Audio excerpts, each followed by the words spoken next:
اللہ کے نبی صلی اللہ علیہ وسلم کے نکاح کے تعلق سے ہم بات کریں گے.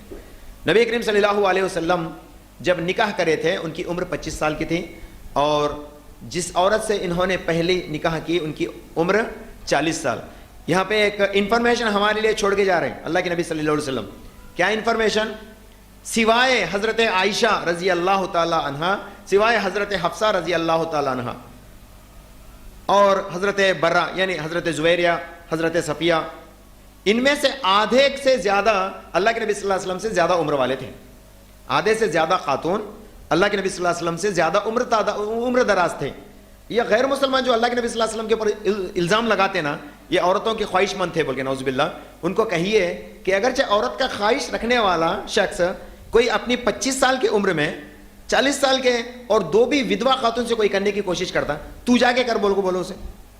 تو تیرے بیٹے کے لیے جو الزام لگاتا نا وہ بڑے بڑے لوگ ہیں, یہ مکھنڈے ہیں پورے دنیا کے تعلیمات میں مکھنڈا پن حاصل کرے سے لوگ ہیں. ان سے پوچھو اچھا اللہ کے نبی صلی اللہ علیہ وسلم کو خواہش ہے, مان لیں گے تیری بات صحیح ہے, تو کیا تو تیرے بیٹے کے لیے 25 سال کے تیرے بیٹے کے لیے 40 سال کی خاتون وہ بھی ڈبل ویڈو ہوگی سو خاتون سے کرنا پسند کرے گا کیا؟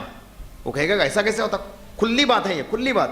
تو میرے نبی نے کیا, میرے نبی صلی اللہ علیہ وسلم نے ایسا ہی کیا. جب آپ نے دوسری شادی کی حضرت سودا بنت جمع رضی اللہ تعالی عنہا سے, وہ بھی ودوا تھی اور اللہ کے نبی صلی اللہ علیہ وسلم سے بھی تقریباً بڑی عمر کی تھی, تو آپ نے اس عورت سے نکاح کیا. تو کیا اللہ کے نبی صلی اللہ علیہ وسلم کو خواہش ہے بول کے آج بھی آپ اختیار کرتے ہیں؟ نہیں, ایک کھلی بات ہے ان کو سمجھانے کے لیے. اگرچہ عورت کا خواہش مند ہوتا تو بغیر شادی کنواری عورتوں کے لیے چاہتے, لیکن اللہ کے نبی صلی اللہ علیہ وسلم جتنے بھی نکاح کیے سب کے اندر سب کے سب ویڈوز ہی تھے, ویڈوز تھے سبھی. کون کس کے علاوہ؟ حضرت عائشہ کے علاوہ سب کے سب ویڈوز تھے. حضرت زینب بنت جہش جو حضرت عائشہ سے بڑے عمر میں تھوڑی سی بڑی عمر میں تھے, زینب بنت جہش رضی اللہ تعالیٰ عنہ, وہ بھی جب اللہ کے نبی صلی اللہ علیہ وسلم نکاح کرے تھے تو ودوا تھی, طلاق شدہ تھی, مطلقہ تھی, تو ان سے شادی کرے. اللہ کے نبی صلی اللہ علیہ وسلم کا شادی کرنے کا مقصد خواہش نہیں بلکہ اسلام کو آگے بڑھانا ہے.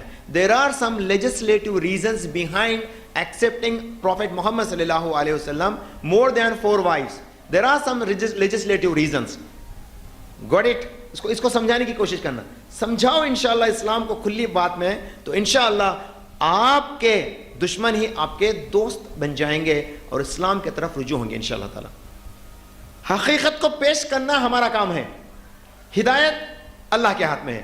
تو جب الزام آتے ہیں تو اس کو حقیقت سے چینج کرو انشاءاللہ تعالی, اللہ تعالیٰ ہی ان کے دلوں کو نرم کریں گے اور اسلام کے لیے کھولیں گے انشاءاللہ. اب آئیے نکاح کے لیے, اللہ کے نبی صلی اللہ علیہ وسلم کی نکاح کس حالت میں ہوئی؟ جب تو اسلام تو اللہ کے نبی صلی اللہ علیہ وسلم کو 40 سال کے بعد آیا, تو کبھی آپ سوچیں اللہ کے نبی صلی اللہ علیہ وسلم پہلی نکاح جب کرے تھے اسلام نہیں تھا, یعنی اسلام کے شرعی اصول نہیں تھے, تو آپ نے کس طرح سے نکاح کیا؟ اس کا جواب حضرت عائشہ رضی اللہ تعالیٰ عنہ فرماتی ہے, اسلام سے پہلے, لکھا ہے صحیح بخاری جلد نمبر 7 کی حدیث نمبر 5127 میں, 5127 میں اللہ کے نبی صلی اللہ علیہ وسلم کی اس حدیث کو بیان کرتی ہے حضرت عائشہ رضی اللہ تعالیٰ عنہ. اسلام سے پہلے 4 طریقے تھے. اگرچہ آپ کو میں 4 میں سے 3 بولتا چلوں گا تو آپ ہنس پڑیں گے اور چھی کہیں گے. ان نکاحوں کے لیے چھی کے لیے لفظ استعمال کریں گے.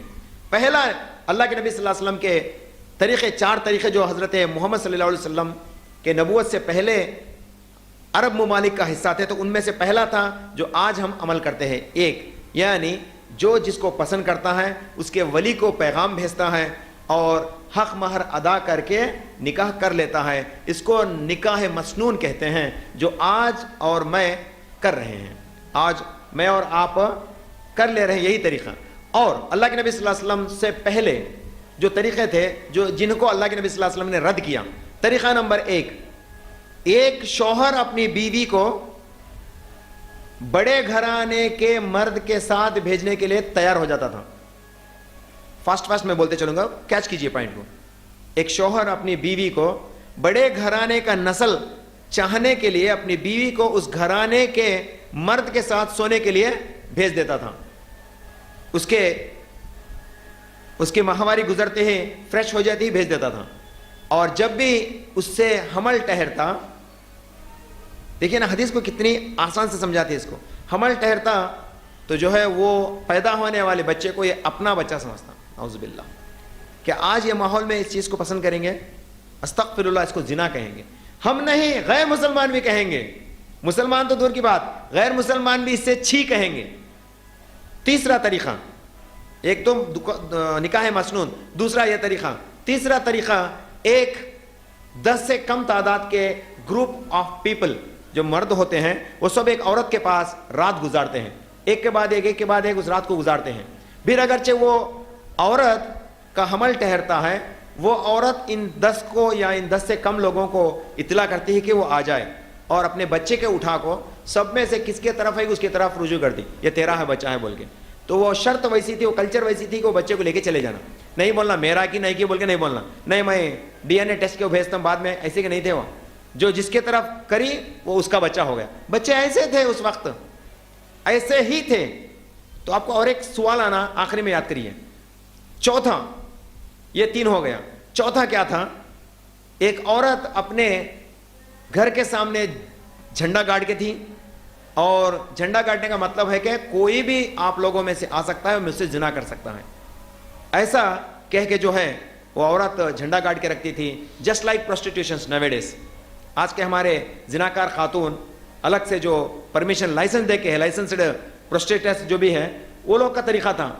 اور جتنے بھی مرد آتے جاتے آخرکار وہ سب کو پہچانتی. اگرچہ اس کا حمل ٹھہر گیا تو اس کے بچے کو جو ہے ایک کاہن کو بلاتی ہیں. کاہن ایک فارچون ٹیلر کو جو فیس کے اوپر اس کے فیس کٹس کو دیکھ کے جو ہے یہ فلاں کا بچہ ہو سکتا ہے بول کے بولتا, اس کو بلا لیتی ہیں. اور وہ اگرچہ کسی کی طرف اس بچے کو منسوخ کرے تو وہ اس بچے کا باپ بن جاتا ہے. استغفر اللہ. کیا یہ پسند کریں گے آج ہم؟ سوائے نکاح مسنون کے باقی 3 طریقے کو اللہ کے نبی صلی اللہ علیہ وسلم رد کریں. جب سے اسلام آیا سوائے نکاح مسنون سے باقی کے 3 کو جو ہے رد کرے. یہ نکاح مسنون جو ہے آج بھی وجود میں ہے مہر ادا کرنے کے بعد. یہ 4 طریقے